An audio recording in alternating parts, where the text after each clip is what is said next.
जय श्री कृष्ण। गीता अध्याय 13। अर्जुन ने पूछा, हे केशव, मैं आपसे प्रकृति एवं पुरुष, क्षेत्र एवं क्षेत्रज्ञ और ज्ञान एवं ज्ञान के लक्ष्य के विषय में जानना चाहता हूं।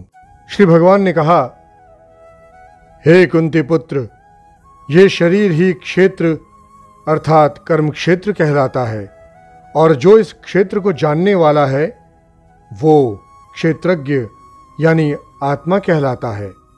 ऐसा तत्व रूप से जानने वाले महापुरुषों द्वारा कहा गया है। हे भरतवंशी, तुम इन सभी शरीर रूपी क्षेत्रों का ज्ञाता निश्चित रूप से मुझे ही समझो, और इस शरीर तथा इसके ज्ञाता को जान लेना ही ज्ञान कहलाता है, ऐसा मेरा विचार है। ये शरीर कर्म क्षेत्र जैसा भी है, और जिन विकारों और जिस कारण से उत्पन्न होता है तथा वो जो इस क्षेत्र को जानने वाला है और जिस प्रभाव वाला है, उसके बारे में संक्षिप्त रूप से मुझसे सुनो। इस क्षेत्र और क्षेत्रज्ञ के बारे में ऋषियों द्वारा अनेक प्रकार से वैदिक ग्रंथों में वर्णन किया गया है, और वेदों के मंत्रों द्वारा भी अलग अलग प्रकार से गाया गया है, और इसे विशेष रूप से वेदांत में नीतिपूर्ण वचनों का कार्य कारण सहित भी प्रस्तुत किया गया है।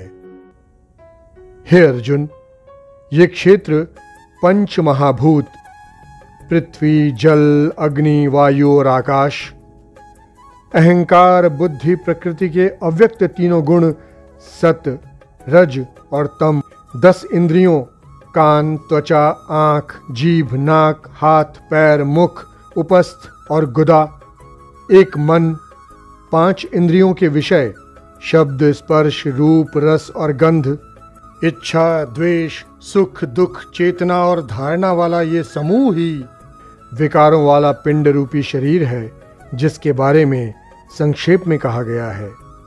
विनम्रता अर्थात मान अपमान के भाव का न होना, दंभहीनता अर्थात कर्तापन के भाव न होना, अहिंसा अर्थात किसी को भी कष्ट नहीं पहुंचाने का भाव, क्षमाशीलता अर्थात सभी अपराधों के लिए क्षमा करने का भाव, सरलता यानी सत्य को न छिपाने का भाव, पवित्रता यानी मन और शरीर से शुद्ध रहने का भाव, गुरु भक्ति अर्थात श्रद्धा सहित गुरु की सेवा करने का भाव, दृढ़ता यानी संकल्प में स्थिर रहने का भाव, और आत्म संयम अर्थात इंद्रियों को वश में रखने का भाव।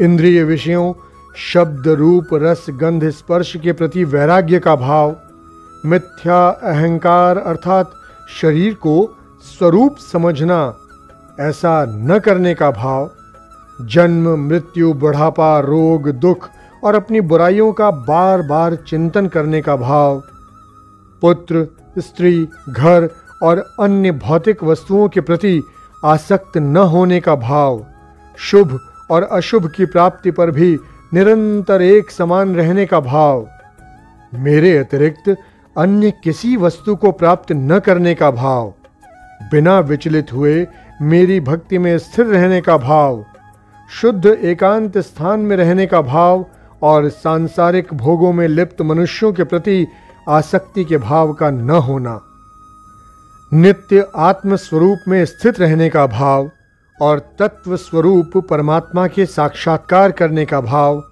ये सब तो मेरे द्वारा ज्ञान कहा गया है, और इनके अतिरिक्त जो भी है वो अज्ञान है। हे अर्जुन, जो जानने योग्य है अब मैं उसके विषय में बतलाऊंगा, जिसे जानकर मृत्यु को प्राप्त होने वाला मनुष्य अमृत तत्व को प्राप्त होता है, जिसका जन्म कभी नहीं होता है, जो कि मेरे अधीन रहने वाला है, वो न तो कर्ता है और न ही कारण है। उसे परम ब्रह्म परमात्मा कहा जाता है। वो परमात्मा सभी ओर से हाथ पांव वाला है, वो सभी ओर से आँखों, सिर और मुंह वाला है, वो सभी ओर सुनने वाला है, और वही संसार में सभी वस्तुओं में व्याप्त होकर स्थित है। वो परमात्मा समस्त इंद्रियों का मूल स्रोत है, फिर भी वो सभी इंद्रियों से परे स्थित रहता है। वो सभी का पालन करता होते हुए भी अनासक्त भाव में स्थित रहता है और वही प्रकृति के गुणों सत, रज और तम से परे स्थित होकर भी समस्त गुणों का भोक्ता है। वो परमात्मा चर अचर सभी प्राणियों के अंदर और बाहर भी स्थित है। उसे अति सूक्ष्म होने के कारण इंद्रियों के द्वारा नहीं जाना जा सकता है। वो अत्यंत दूर स्थित होने पर भी सभी प्राणियों के अत्यंत पास भी वही स्थित है। वो परमात्मा सभी प्राणियों में अलग अलग स्थित होते हुए भी एक रूप में स्थित रहता है। यद्यपि वही समस्त प्राणियों को ब्रह्मा रूप से उत्पन्न करने वाला है, विष्णु रूप से पालन करने वाला है और रौद्र रूप से संहार करने वाला है। वो परमात्मा सभी प्रकाशित होने वाली वस्तुओं के प्रकाश का मूल स्रोत होते हुए भी अंधकार से परे स्थित रहता है। वही ज्ञान स्वरूप आत्मा है, वही जानने योग्य परमात्मा है, वही ज्ञान स्वरूप आत्मा द्वारा प्राप्त करने वाला लक्ष्य है और वही सभी के हृदय में विशेष रूप से स्थित रहता है। इस प्रकार कर्म क्षेत्र यानी शरीर, ज्ञान स्वरूप आत्मा और जानने योग्य परमात्मा के स्वरूप का संक्षेप में वर्णन किया गया है।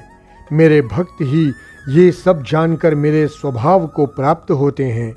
हे अर्जुन, इस प्रकृति जो भौतिक और जड़ प्रकृति है और पुरुष अर्थात परमात्मा, इन दोनों को ही तुम निश्चित रूप से अनादि समझो और राग द्वेष आदि विकारों को प्रकृति के तीनों गुणों से उत्पन्न हुआ ही समझो।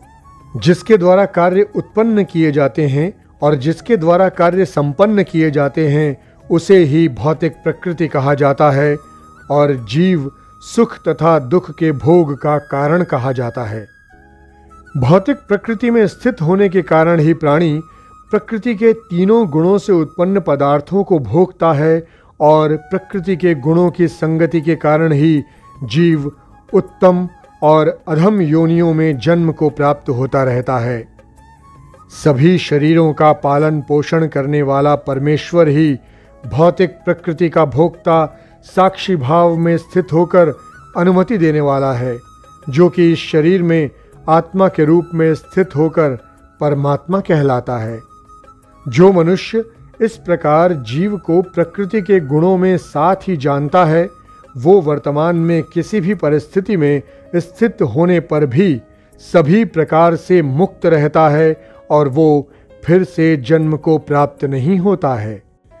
कुछ मनुष्य ध्यान योग में स्थित होकर परमात्मा को अपने अंदर हृदय में देखते हैं। कुछ मनुष्य वैदिक कर्मकांड के अनुशीलन के द्वारा और अन्य मनुष्य निष्काम कर्म योग द्वारा परमात्मा को प्राप्त होते हैं। कुछ ऐसे भी मनुष्य हैं जो आध्यात्मिक ज्ञान को नहीं जानते हैं, परंतु वो अन्य महापुरुषों से परमात्मा के विषय में सुनकर उपासना करने लगते हैं। परमात्मा के विषय में सुनने की इच्छा करने के कारण वो मनुष्य भी मृत्यु रूपी संसार सागर को निश्चित रूप से पार कर जाते हैं। हे भरतवंशी अर्जुन, इस संसार में जो कुछ भी उत्पन्न होता है और जो भी चर अचर प्राणी अस्तित्व में हैं, उन सब को तुम क्षेत्र अर्थात जड़ प्रकृति और क्षेत्रज्ञ अर्थात चेतन प्रकृति के संयोग से ही उत्पन्न हुआ समझो। जो मनुष्य समस्त नाशवान शरीरों में अविनाशी आत्मा के साथ अविनाशी परमात्मा को समान भाव से स्थित देखता है, वही वास्तविक सत्य को यथार्थ रूप में देखता है। जो मनुष्य सभी चर अचर प्राणियों में समान भाव से एक ही परमात्मा को समान रूप से स्थित देखता है, वो अपने मन के द्वारा अपने आप को कभी नष्ट नहीं करता है। इस प्रकार वो मेरे परम धाम को प्राप्त करता है। जो मनुष्य समस्त कार्यों को सभी प्रकार से प्रकृति के द्वारा ही संपन्न होते हुए देखता है और आत्मा को अकर्ता देखता है, वही यथार्थ रूप से देखता है। जब मनुष्य सभी प्राणियों के अलग अलग भावों में एक परमात्मा को ही स्थित देखता है और उस एक परमात्मा से ही समस्त प्राणियों का विस्तार देखता है, तब वो परमात्मा को ही प्राप्त होता है। हे कुंती पुत्र, ये अविनाशी आत्मा आदि रहित और प्रकृति के गुणों से परे होने के कारण शरीर में स्थित होते हुए भी न तो कुछ करती है और न ही कर्म उससे लिप्त होते हैं। जिस प्रकार सभी जगह व्याप्त आकाश अपनी सूक्ष्म प्रकृति के कारण किसी वस्तु से लिप्त नहीं होता, उसी प्रकार शरीर में सभी जगह आत्मा भी शरीर के कार्यों में कभी लिप्त नहीं होती। हे भरतवंशी अर्जुन, जिस प्रकार एक ही सूर्य इस संपूर्ण ब्रह्मांड को प्रकाशित करता है, उसी प्रकार शरीर में स्थित एक ही आत्मा संपूर्ण शरीर को अपनी चेतना से प्रकाशित करती है। जो मनुष्य इस प्रकार शरीर और शरीर के स्वामी के अंतर को अपने ज्ञान नेत्रों से देखता है, वो जीव प्रकृति से मुक्त होने की विधि को जानकर मेरे परम धाम को प्राप्त होता है। गीता का 13वां अध्याय समाप्त। जय श्री कृष्ण।